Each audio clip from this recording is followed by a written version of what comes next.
还是第一次看你打扮成这个样子。平时吧，就知道你刁钻古怪，没想到你还有这么温柔妩媚的一面。嘘，小点声，小心隔墙有耳。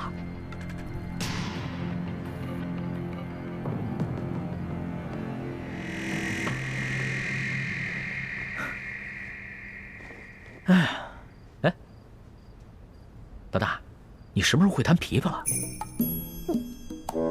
我一直都会啊，我不光会弹琵琶，我还会弹琴呢。我知道你什么都会，可是你不说你什么都学而不精吗？你这琵琶弹的可比宫里的乐伎要好多了。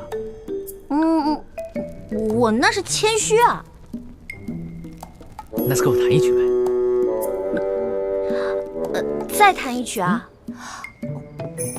好啊。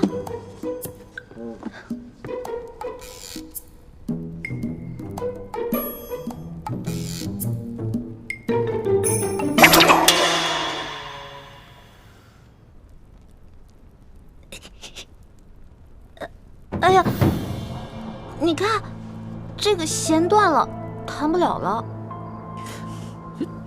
怎么这么巧啊？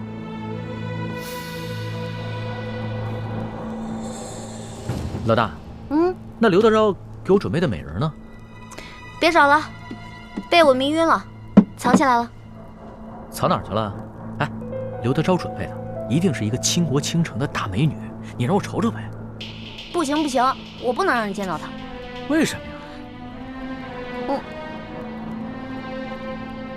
老大，你是不是吃醋了？我怎么可能会吃醋呢？我知道，你平时就是个色狼，但这个时候你千万不能乱了分寸。你要是被色了，那你一世英名就被毁了。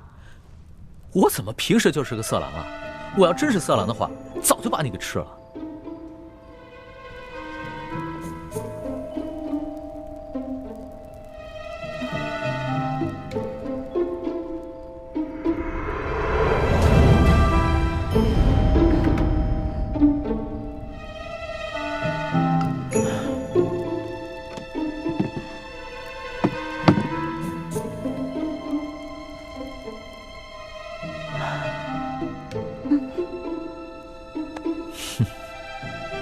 既然你都叫我色狼了，要不然我就把色狼这个名声给坐实了吧。干什么呢？你这是咸猪手，不，咸龙爪，离我远点。什么？强效催情香？没错，这强效催情香药效十分了得，任凭你什么贞妇烈女都抵挡不住。你手上可有解药？没有。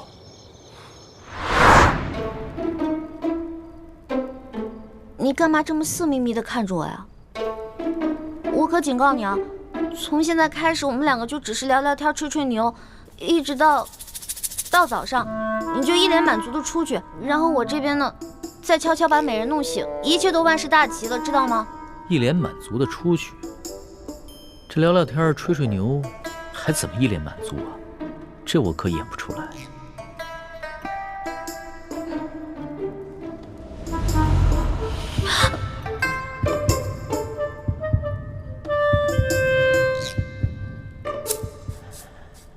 老大，你身上好香啊！那些池子里的花，应该和你身上的味道一样香吧？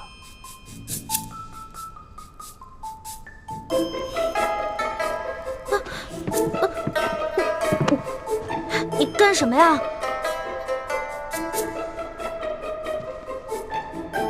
老大，你看这浴池这么华美，长夜漫漫，要不然一起共浴吧？不行。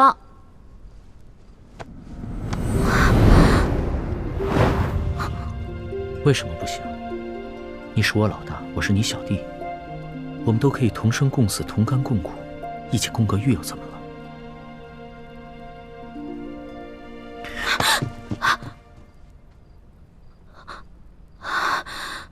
龙小弟，你干什么呀？外面都是人，如果看到的话，看到咱俩就完了。刘府里的人都已经避开了，没有人会发现。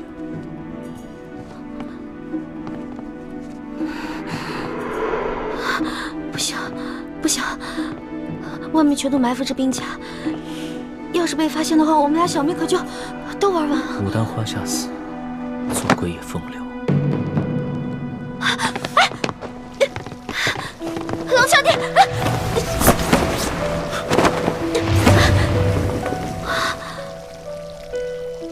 想不到这个钦差大人原来也是个色鬼，还好是一环妹妹身手好，要是换了我，就只能以死来保全清白了，真难为一环妹妹。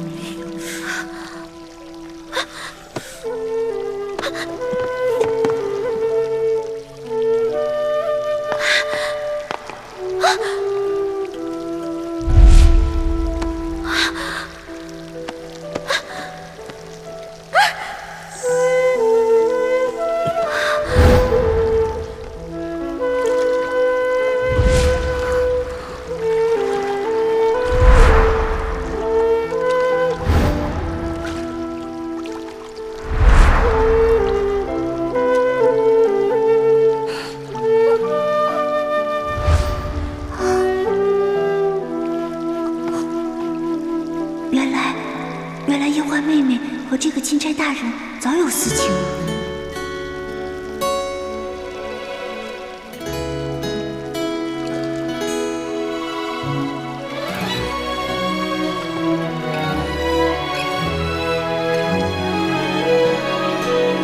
春秋两岸，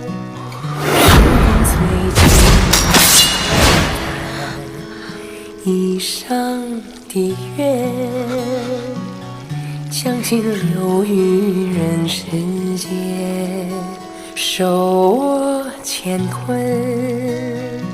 这强效催情香药效十分了得，任凭你什么贞妇烈女都抵挡不住。你手上可有解药？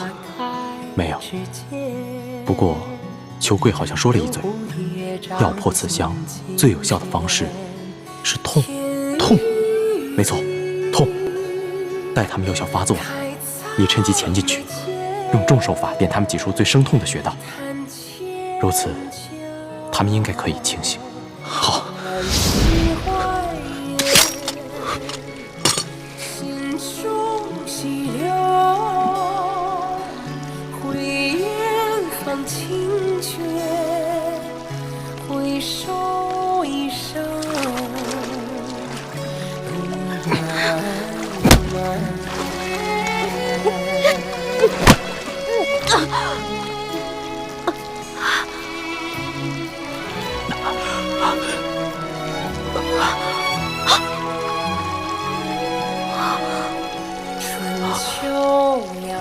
主子，易欢是许配过人家的，不可能跟着主子过一辈子，还望主子克制自己，千万不要一时冲动，做出有损易欢名节之事。将心留于人世间，守我乾坤。卑职听到阁中不断传来调笑之声，还有追逐嬉戏声，后来还有落入浴池的溪水声，还有女子呼痛的娇呼之声。看来龙大人兴致很高。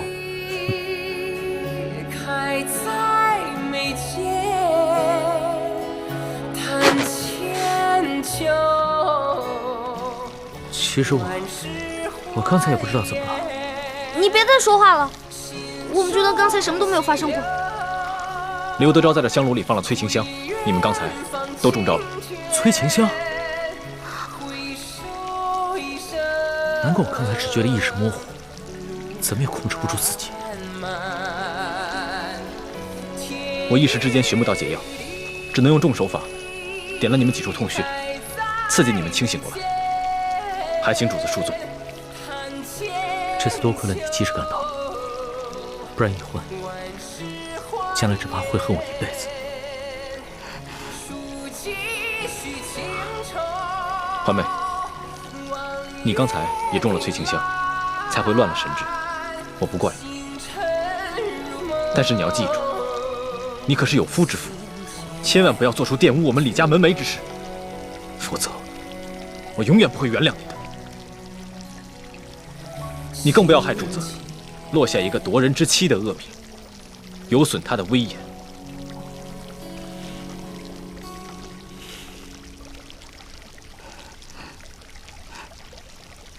不过，刘德昭安排了人在外面探听阁中的动静。刚才你们那一番闹腾，反倒会让他们放心。你们现在都已经清醒了，我也得赶紧离开了，免得被他们发现，坏了大事。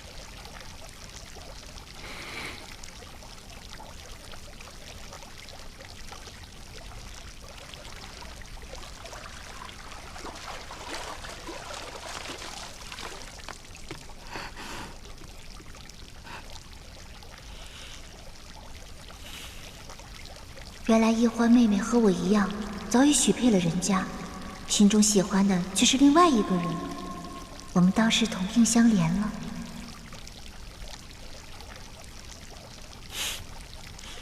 你现在的样子，哪里还像我的老大？你不说话，没人把你当哑巴。若是不说话的话，岂不更尴尬？其实，就算刚才发生了什么，也没事。大不了你先退婚，然后再嫁给我。呸呸呸！狗嘴里吐不出象牙。老大，龙嘴里自然吐不出象牙，只能吐出龙涎。我说的都是认真的，你不妨再考虑考虑。你要再胡说，我不理你了。好，那咱们说点正经的。李建清真的是你哥哥吗？他当然是我哥哥。你问这个干嘛？亲哥哥。亲哥哥，如假包换。可是他刚才看见我们在水里那样，他的神情反应很不对劲。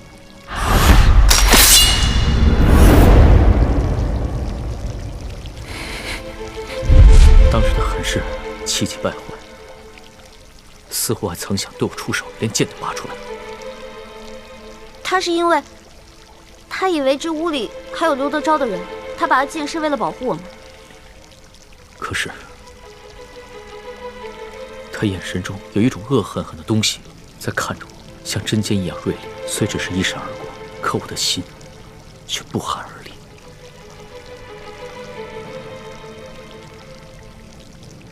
原来龙小弟，你也有这么胆小的时候啊？可能吧。如果不是你说他是你的亲哥哥，我还以为他是你的未婚夫。你看你，越说越离谱了。他和我未婚夫从小一起长大，他肯定不愿意看到我在成亲之前出什么意外。你想想那些公主格格们，如果早已许配了人家，有别的男子打他们的主意，那你肯定也会不开心的。可能是我想多了吧。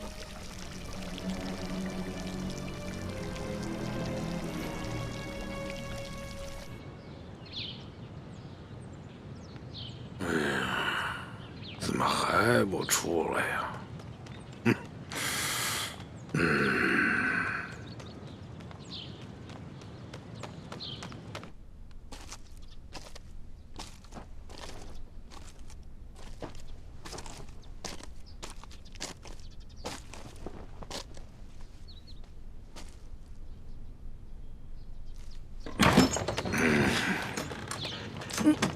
哎，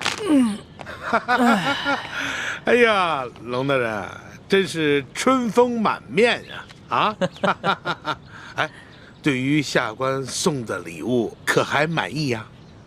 挺好，有劳刘大人了。那就好。哎，龙大人，那就随本府到我书房，咱们把那个事情再重新的。不用在意了，就按照你说的安排吧。多谢龙大人。不过，这本钦差啊，毕竟是来视察官风的。眼下灾民闹事不断，又有这牛角寨的乱党在远处盯着，这本钦差啊，也不宜常来你府上见万姑娘，不是？是。所以啊，要不然你把这万姑娘安排到府外的一个地方住着，等本钦差回来京城以后，你再悄悄地把人送到京城，到时候我再纳她为妾，那不就免人口舌了吗？明白，本官明白。龙大人放心，我一定把此事给你办的是妥妥帖帖啊！此事简单，大人，我先在城东置办一所宅院，然后把万姑娘安置在那里。大人只要有空，就可以悄悄去会万姑娘。等到大人回京之后，我亲自护送万姑娘进京，如此一来，可保万无一失。刘大人，这裘老板做事极为妥帖啊！啊，我平时调教的好。主子，咱们先回书府吧。那先行告辞了。宋龙大人。哎，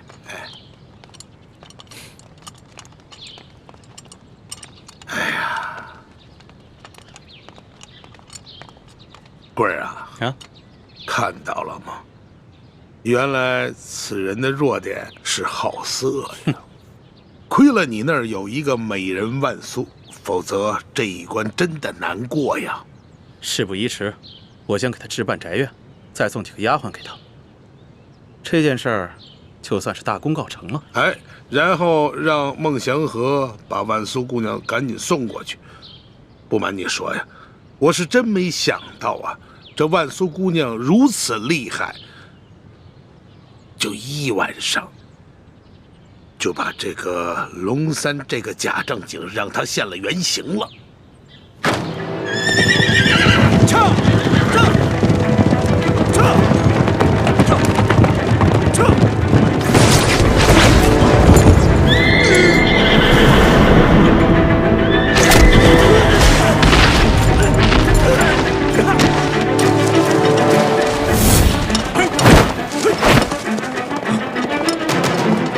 什么人胆敢光天化日之下拦路抢劫？识相的就把钱留下，啊，还有马，马也得留下。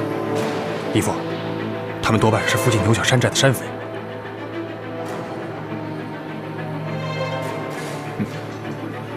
各位好汉，我们这随身携带的钱财物品可以留下来作为买路钱，不过因为我有要事在身，需要马匹赶路，可不可以把马留给我？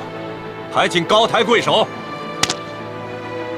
哼，讨价还价，好啊！你们今天要是不把马留下，老子让你们命都留下！哎，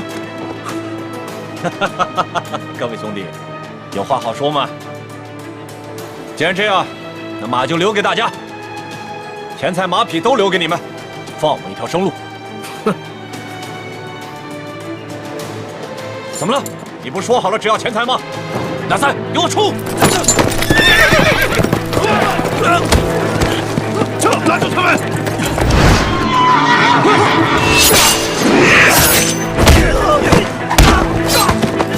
义父，你腿受伤了，没事，快走！石将军，跑两个，怎么办？赶快发出讯号，让前面的人拦住他们！走！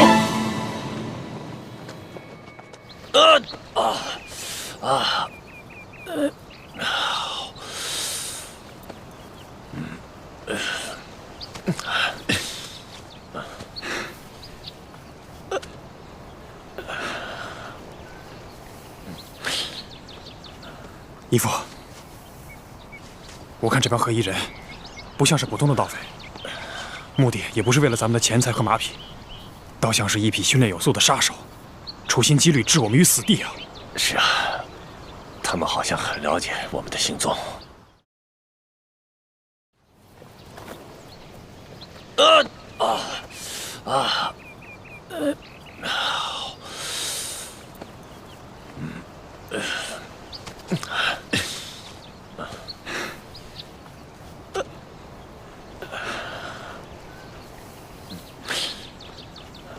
义父，我看这帮黑衣人不像是普通的盗匪，目的也不是为了咱们的钱财和马匹，倒像是一批训练有素的杀手，处心积虑置我们于死地啊！是啊，他们好像很了解我们的行踪，特意埋伏在我们通往玉八赞营地的必经之路。难道我们的行踪暴露了？不好！厉氏兄妹真有可能是图谋不轨的贼党。你是觉得这帮杀手是李建清和李易欢兄妹派来的？咱们此次调兵，可谓是十分隐秘。这些杀手是如何知晓的？这李公公在宫里30多年了。丽萍是舒总兵的女儿，其他侍卫都是我精挑细选的霸气子弟，他们个个来历清白，绝不会勾结杀手暗害我们。只有李氏兄妹，他们俩最可疑。义父，如果说李建清和李易欢兄妹是乱党，那他们的目的不仅仅是要置我们2个于死地，恐怕皇上有危险。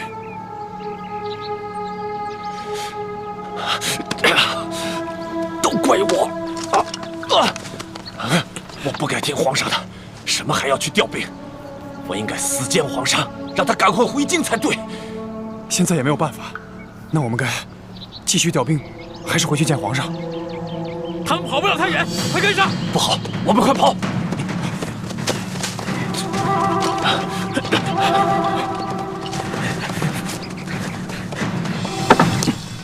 都10多天了，这索额图怎么还没回来啊？不会出什么事儿了吧？呸！乌鸦嘴！主子别担心，我已经安排2个侍卫兄弟去打探消息了。也不知道这索额图什么时候能回来。易欢，嗯，要不然你们把刘德昭送给我的那些金银财宝，想办法换点粮食来赈济那些灾民吧。龙小弟，我本来就这么想的，但是我不好意思说，没想到你也这么想，果然英雄所见略同啊。欢妹，你又不知轻重了，怎能跟主子并称英雄呢？哎，无妨，在我的心里啊，易欢一直是一个巾帼英雄，有眼光，有度量。主子，这件事情万万不可啊！如果拿刘德昭行贿的金银珠宝去买大批的粮食，就会引起刘德昭和裘贵的注意，他们一定会识破主子跟他们不是一条船上的人，说不定他们会铤而走险，向主子您下手，强龙难压地头蛇呀！李公公说的没错，刘德昭一定安排了诸多眼线盯着我们。眼下索大人情况不明，我们切不可轻举妄动。我们顶多在城的东南西北各设一处粥棚，但不可再大肆赈济灾民，万一有什么闪失，我等担待不起。你们说的对啊，是我考虑不周。一时的赈济只能缓解眼前的灾情，而不能一劳永逸。只有我顺利地回到了京城，才能肃清吏治，以后让全天下的老百姓免遭刘德昭这样的贪官荼毒。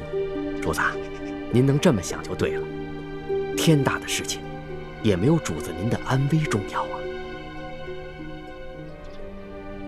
易欢，咱们现在有银子了，你什么时候啊，把你跟丽嫔当的那些首饰给赎回来吧，要不然回了宫里啊，又要向我多讨点利息了。刘小弟，我发现你现在越来越会精打细算了啊。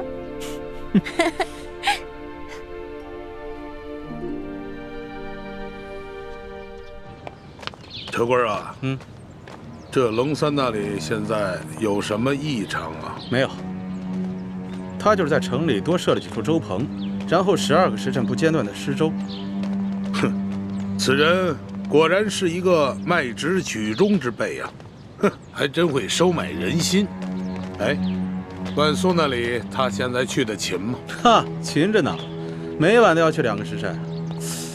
只不过他不在那里留宿，最多每天3更他就离开了，而且每次去的时候都是先穿着便装走后门。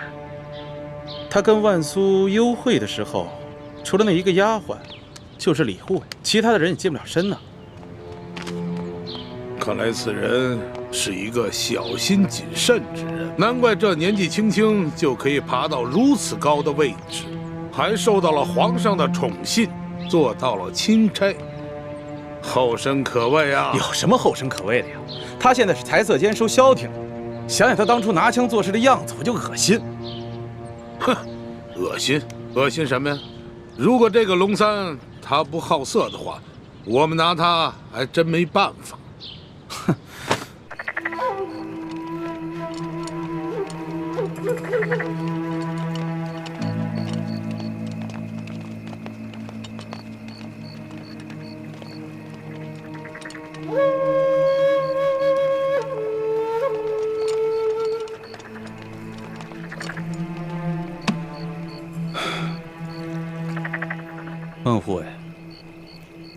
这个龙大人每次都是午夜来，3更离开吗？是的，舅老爷。大人这心里还是有些不踏实啊。他一天不离开太原，咱们就一天不能放松警惕。你还是要盯紧了。卑职明白，舅老爷放心，我一定盯紧他。辛苦你了。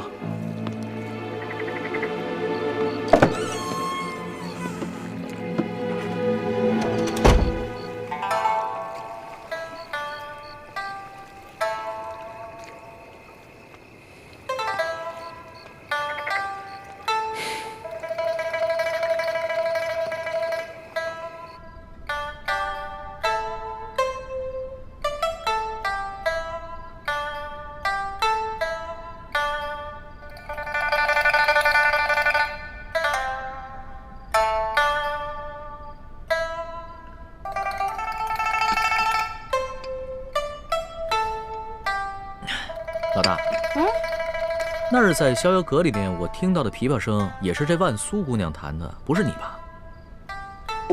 又被你给揭穿了。我就说嘛，就以老大你这性格，做什么事情都是半刻钟的热情，怎么可能弹出这么一手好琵琶嘛？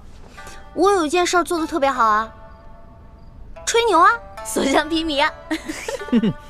说到吹牛啊，老大你前程第二，没人敢称第一啊。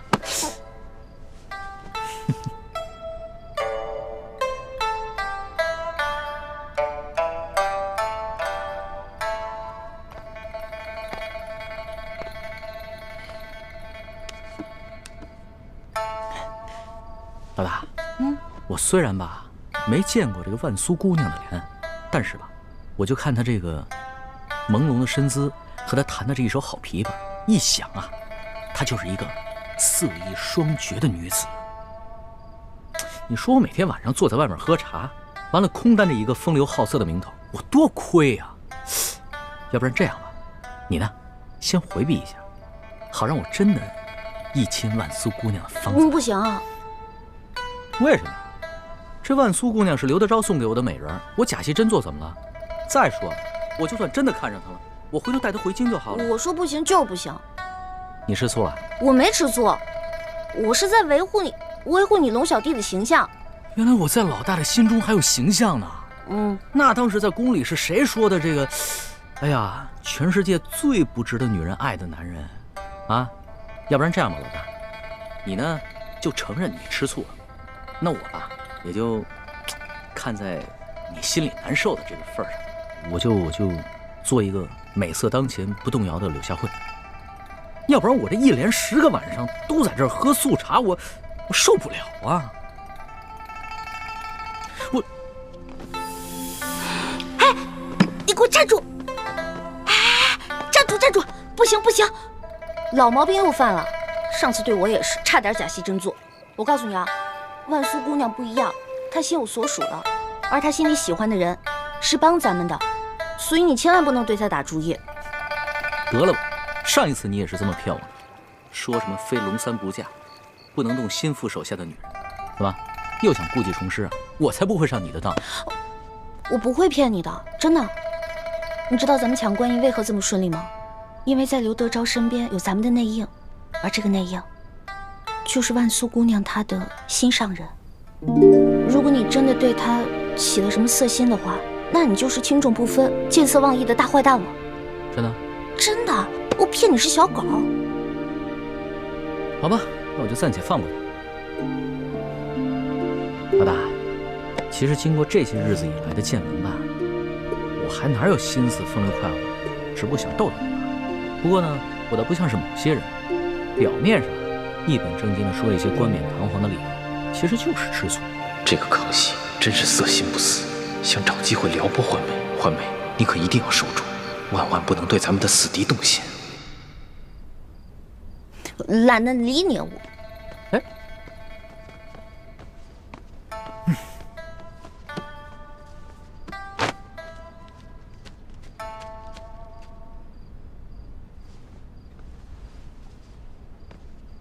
龙大人，时候不早了，小女子恭送大人。看看，人家万苏姑娘心里压根就没有你，催你走呢，别赖着了。好酸啊，好酸啊！好了，万苏姑娘，在下先告辞了。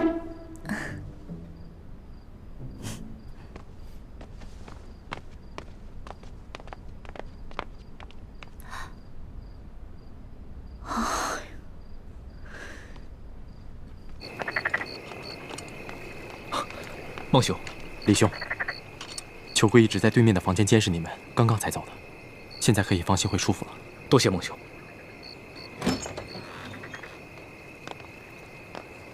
钦差大人，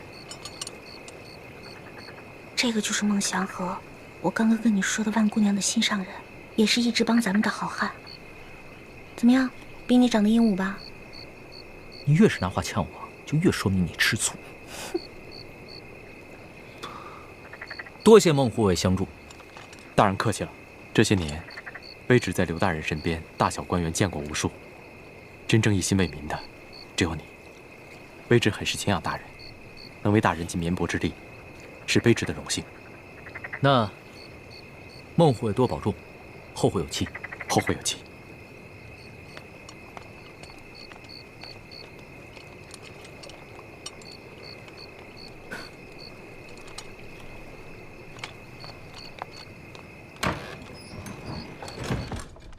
婉妹，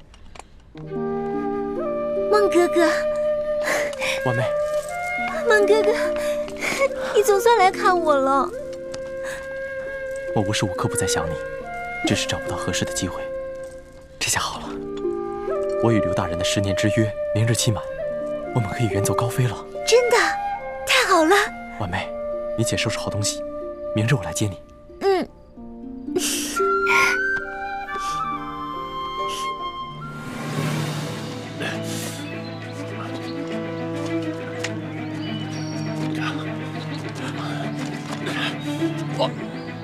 纳三，让我先坐会儿，坚持不住了。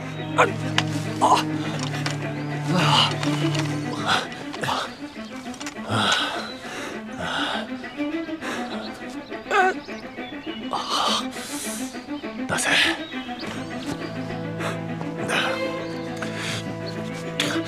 纳三，拿好这个金牌，马上去找玉八赞，让他派救兵去救皇上。快去！不，我去了，你怎么办？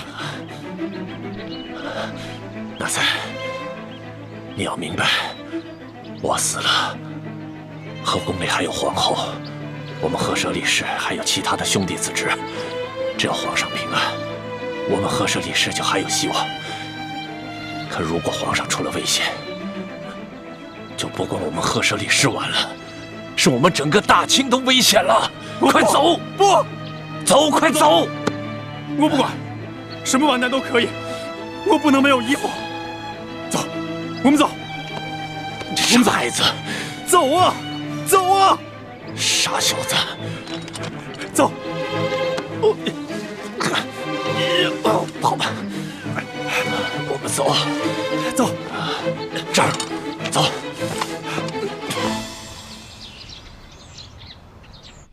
一会儿人来之后不说了。大人。祥和呀，你这伤势如何啊？已经好多了，多谢大人关心。祥和啊，我让你查的咱们这边的奸细，你查的如何了？还在调查之中，目前尚无进展。大人，卑职还有要事想跟大人商议。讲。家父先逝之时，曾让卑职保护大人，卑职立下10年之约，守护大人10年。今日刚好是约满之日，在下想辞去一切职务，隐归山林。祥和呀，你已经想好了，决定了，不愿意再继续追随我了？卑职生性散淡，不宜久居官场，望大人能成全。也好。你既然已经决定了，我也就不强求了，人各有志嘛。不过啊，既然这样，你呢，再帮本官完成最后一项任务，然后你再走，你看怎么样？卑职定当尽力。大人有何吩咐？你今夜一定要潜入书府，帮我把丽嫔给解决了。啊，大人，你是让卑职暗杀丽嫔娘娘？不错，现在我们暂时把这个钦差龙三给稳住了。可这丽嫔娘娘身怀着龙胎，如若回宫之后产下皇子，到那个时候可就是后患无穷了。所以我们必须尽快给她铲除了。大人如何得知丽嫔娘娘怀有龙胎？孟护卫，这事儿啊，不瞒你了。其实我早就已经收买了书府的管家，他告诉我，丽嫔娘娘的奶娘近几日很是欢喜啊，每天都给丽嫔娘娘煲各种汤水。结果，就在前些天晚上，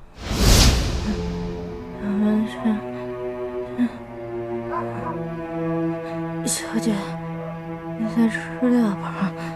你现在都已经怀了龙胎了，你一定要保重身体。只不过是奶娘的一句梦话而已，大人何必当真？对，是一句梦语。不过这奶娘所煲的汤水之中放的，可全都是安胎的药物。对于这种事儿呢，我是宁可信其有，不可信其无啊。即便是这丽嫔娘娘，她这次没怀龙种，那现在皇上这么宠幸于她，将来也有大把机会啊。到那个时候，那丽嫔娘娘能够放过咱们吗？所以说呀，必须尽早铲除。可是钦差大人带了许多大内高手在暗中保护丽嫔娘娘，况且卑职的伤至今还未痊愈。祥和呀，这样啊，今夜呢，我先约这个钦差大人去喝花酒，先调走他一半的护卫，然后我再派一帮人马潜入到书府当中，引开剩余的一批护卫，这样你就可以放心大胆的下手了。大人，书剑之死已有诸多蛛丝马迹指向大人，这个时候如再杀了丽嫔娘娘，那钦差大人会更加怀疑您。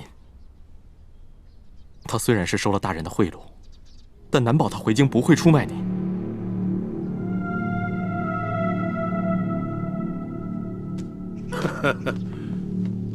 哎呀，这祥和说的也不是没有道理啊！啊，容本官好好的想一想。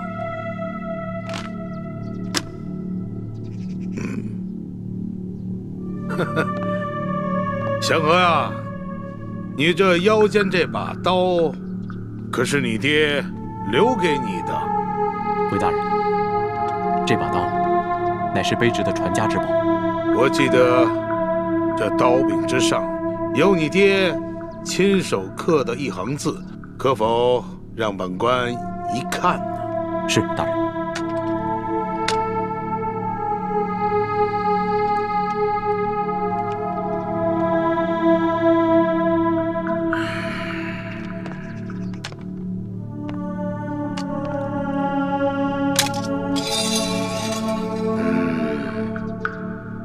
真是一把好刀！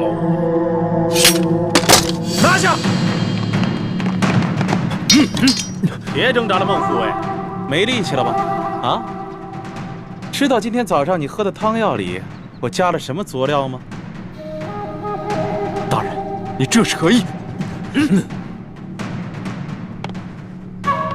孟祥和，亏我那么信任你，我实在是没有想到啊！你竟然跟这个龙三勾结在一起！大人，卑职不明白你在说什么。还在骗我什么？昨夜我已经查明了，就是这个钦差龙三劫走了我庄严之内的官银。大人，您说龙三大人，他是盗取官银之人，大人可有凭证？你要凭证，我就告诉你。书府管家说了，官银失窃的当晚，龙三和他的一干护卫根本就不在书府，而是天快亮的时候才回来，个个黑衣蒙面，行踪诡异。而那个龙三，天亮的时候乔装成一位老人出去，我画了画像让管家看，没想到，性爱的客商就是这个王八蛋乔装的。老子现在脸上的字到今日还没洗掉。孟祥和，你还不知道对不对？告诉你，昨天晚上我们给奶娘下了迷魂药，她可什么都说了。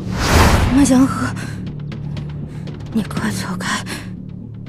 小姐现在已经是皇上的嫔妃了，而且还怀了龙胎。祥和呀，你跟了我这么多年，我实在是想不通啊！你与那钦差龙三无亲无故，并不相识，你居然勾结他背叛于我！我知道，这么多年，我赏赐你的银两，你都收下了；我赏赐你的丫头，你却不收，这是为什么？你心中早已有了人了，但是我万万没有想到啊，你心中的那个女人居然是舒剑的女儿舒婉金。你和丽嫔早有私情。没错，我心中的人就是舒婉欣。大人，你有恩于我不假，孟某在你身边护卫10年。平日你待孟某不薄，孟某从没想过要出卖大人，卑职是不愿看着大人一步一步陷得更深。大人，你也听卑职一句劝，切勿再行伤天害理之事，回头是岸吧，大人。什么？这里有案吗？这有案没有啊？啊！我早就知道，钦差大人龙三收我的金银财宝跟美人，只不过就是为了麻痹本官。龙三进京之时，那就是我刘德昭赴死之日。我们还有什么办法？能有什么退路啊？大不了就拼死一搏。待他死后，我就将这个责任推给那些牛角寨上盘踞的山匪。大人，你可曾想过，牛角寨位于山西境内，就算皇上信了，钦差大人和丽嫔娘娘死于牛角寨之手，可你身为山西巡抚，你逃得了失职之罪吗？失职之罪，祥和呀，你给我听好了，经本府调查，钦差龙三勾结牛角寨上的前明余孽，他不但伪造圣旨，还勾结这些山贼打劫官府的库银，因分赃不均，起了内讧，自相残杀而亡。本府率兵剿灭了牛角寨，如此一来，你觉得皇上还能追究我失职之罪吗？在钦差龙三伪造圣旨在先，早已犯下了杀等之罪。大人，先把罪名嫁祸牛角寨，现在你又说钦差大人伪造密旨，我让你明白你是怎么死的。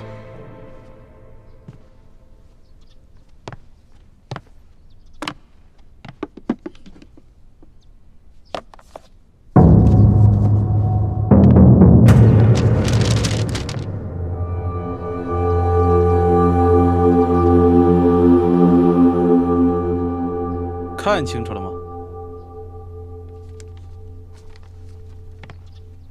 自从知道龙三敢劫取官银，我便觉得此事蹊跷，便吩咐管家暗中留意。没想到，还真让他逮着了机会。溜进了龙三的房间，便发现了这些东西。结果我们仔细一看，看出了破绽，这玉玺还有密旨，是假的呀！不可能，钦差大人手中还有一道密旨，奉旨调查书剑遇刺一案。那封密旨，卑职仔细看过，绝不可能造假。兴许他是奉旨查书剑之死，可是他竟然胆大包天的想要插手山西政务，情急之下才伪造了圣旨还有玉玺，这叫什么呀？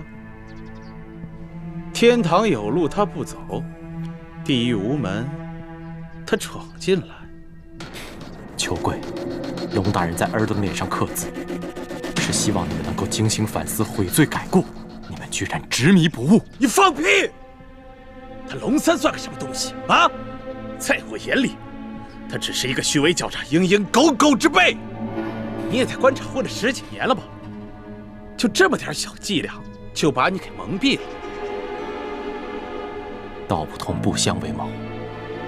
龙大人不想与尔等同流合污，尔等居然痛下杀心。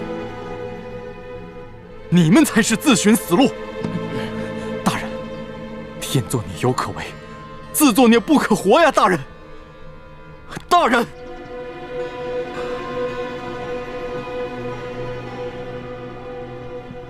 也罢，我曾答应我父，守卫你10年。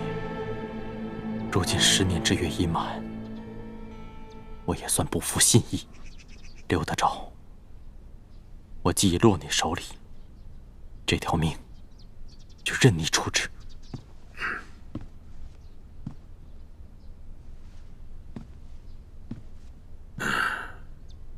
祥和，你跟了我10年，也守了我10年，救了我几次的性命，我刘德昭心中未曾不感激啊！可你居然为了一个女人呐！你把我刘德昭逼到了绝境，把我刘氏的全族逼上了死路啊！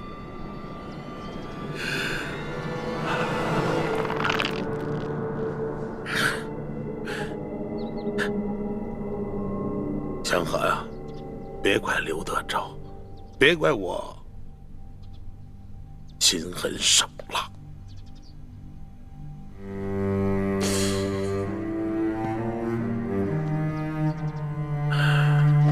带下去。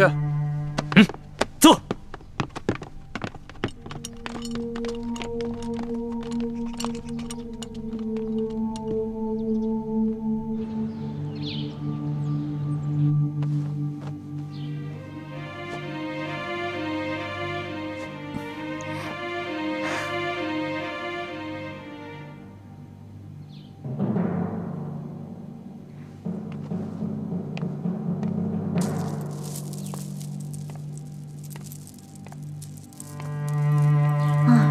离天黑还有6个时辰，但愿不要再出什么意外才好。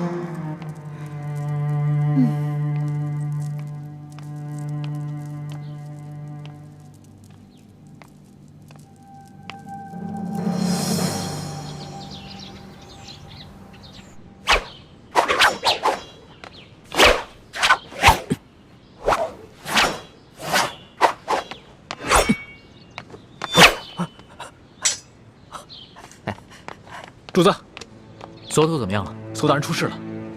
我们在一处悬崖下找到了随行侍卫，他受了重伤，已经奄奄一息。他说他们在半路上接连遇到2伙身份不明的人袭击，他们3个侍卫掩护索大人和纳赛成功脱身了，但他们自己受伤之后被扔下了悬崖。那索图现在受了重伤，下落不明，不知是否已经安全抵达玉巴赞的军营。所以我打算另派2个随行的兄弟快马加鞭赶去玉巴赞的军营，但是他们没有主子的金牌作为信物，不知玉巴赞愿不愿意相信，肯不肯出兵？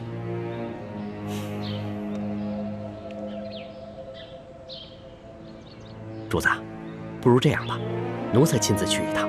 玉巴赞认识奴才，如果奴才亲自去说明情况，他应该会相信。那就辛苦你再跑一趟。主子您这么说，真是折煞奴才了。奴才也不用带什么东西，这就轻装出发。我派2个侍卫跟公公一同前去。好。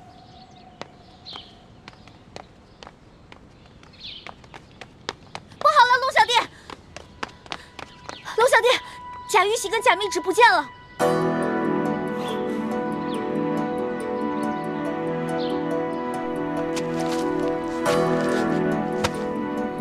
我昨天检查还在呢，这怎么现在贾玉玺跟贾密旨都不见了呢？看来这书府当中一定有人被收买了。这贾玉玺和贾密旨已经落入刘德昭手中。不可能啊！这府上可都是舒府的老人，没理由被舒府的死对头收买了呀。树倒猢狲散，一定是有人见舒大人已经死了，这府中没有了主心骨，所以起了异心。如果府里真有内奸的话，我们的事情是不是有可能都暴露了？不是有可能，而是一定暴露。刘德昭一定会借着贾玉玺和贾密旨大做文章，甚至对主子痛下杀手。龙小弟，现在怎么办啊？36计走为上策，要不然脚底抹油溜吧。如今索额图也下落不明，也只能马上撤出太原了。只恐怕想走已经来不及了。放心吧，有我跟哥哥保护你，一定会没事的。有人来了。龙大人，巡抚大人派人前来，请龙大人过府商议赈灾事宜。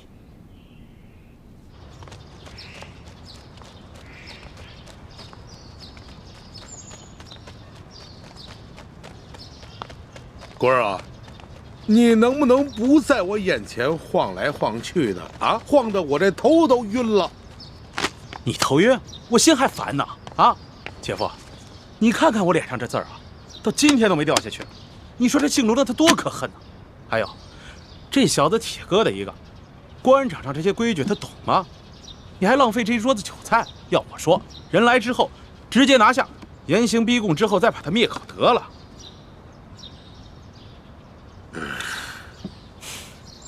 先不慌，再等等。哎，再给这个龙三一次机会，就当是给咱们自己一个机会。官儿啊，说实话，这个龙三来咱们这这么久了，到了现在，他到底什么底细我都没有摸清楚，我心里着实的不踏实。还有，如果这龙三知道了，咱们拿出了他擅杀朝廷命官、私刻玉玺、假传圣旨的罪证，就此向咱们屈服了呢？就算龙三屈服了，丽嫔怎么办呢？他跟咱们那是杀父之仇啊！那丽嫔必须死。再说了，如果这个龙三真的肯向咱们屈服，很多事情他自然会替咱们遮掩的。否则的话，就送他们一块儿见阎王。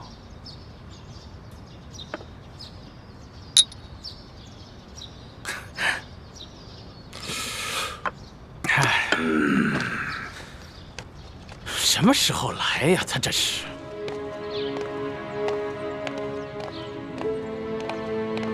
龙大人，请。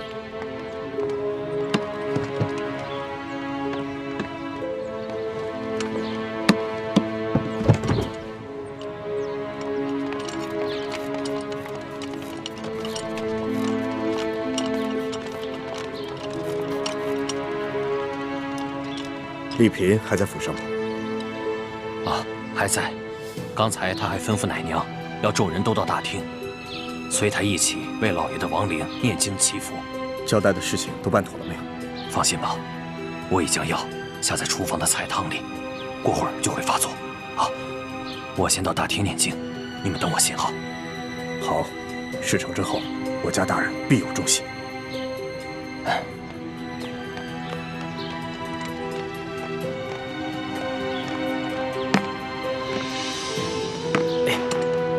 慢点。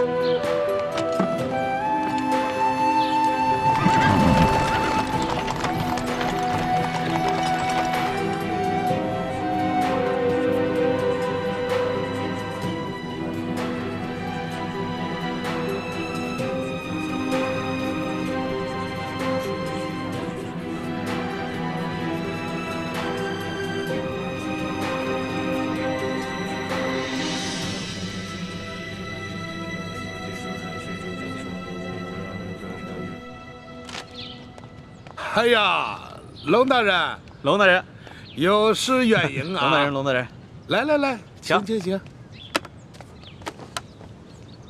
哎呀，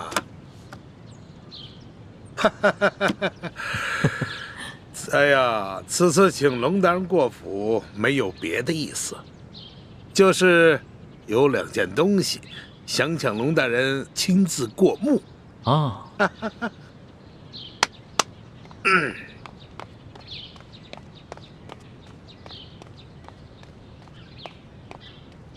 龙大人，这两样东西您见过吧？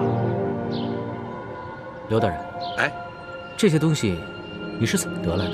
龙大人，现在东西怎么得来的并不重要，重要的是我要提醒龙大人，恐怕龙大人你现在已经犯下了灭族杀头的重罪吧？刘大人想怎么样？好啊，龙大人，那我们就不妨打开天窗说亮话。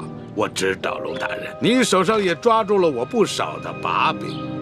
好啊，想怎么样，那就要看龙大人，你是想大家手拉着手一起死呢，还是抱成团一起活呀？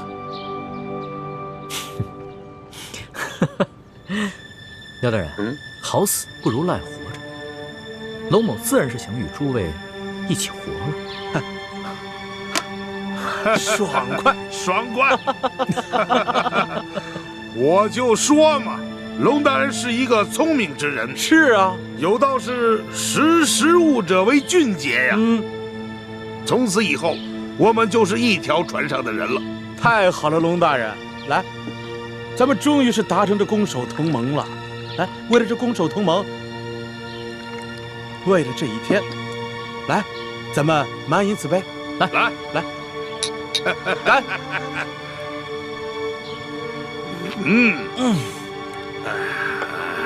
美酒啊！龙大人，既然咱们都是一家人了，那有件事儿，我得求您帮个忙。何事？您瞧我脸上这个字儿啊，您高抬贵手，把您的墨宝给我去了吧。乔老板啊，您脸上这个墨汁儿啊，是我家那个侍女特意调制的。这没有1个月以上，很难洗净。龙某也真是没有办法。乔老板，要不然您多等几日。行，不着急，不着急啊。抱歉，抱歉啊，龙大人，您太客气了。来，自家人不说两家话。来啊，来。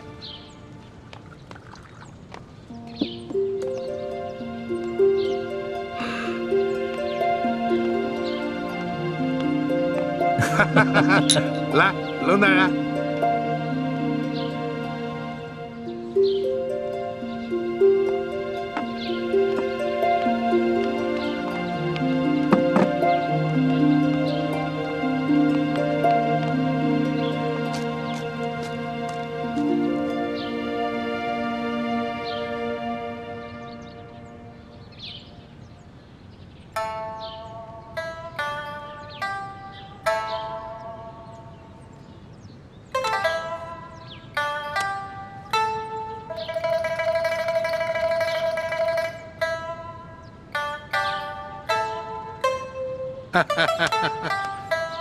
哎呀，龙大人呐，真是一个薄情的人儿啊！面对着这万姑娘色艺双绝，居然是毫不动心呐！刘大人，哎，龙某也不是个不怜香惜玉之人，是，只是那个时候与刘大人尚未交心，背地里啊，就害怕刘大人参我一本，所以只好辜负了美人了。哎，现在好了，以后咱们都是一家人了，你大可以放心的，以后与这万姑娘那是双宿双飞呀！啊，俗话说得好，人不风流枉少年呀。多谢刘大人玉成啊。哪里哪里。龙大人，既然咱们都是一家人了，那有件事儿，希望你多多帮忙啊。何事啊？我们收到消息，听说这丽嫔怀了龙胎了。正是。可是我们又收到消息，这丽嫔因为父亲亡故悲伤过度，在舒府小产了，结果不幸大出血，薨逝了。刘大人，这什么意思呀？我刚出府的时候，这丽嫔娘娘还好好的。龙大人，俗话说得好，天有不测风云，人有旦夕祸福啊。龙大人，你是一个聪明之人，这向皇上禀报丽嫔娘娘薨逝的消息，这折子还是由你拟一下吧，就算是你我联名吧。快，阁下，快点！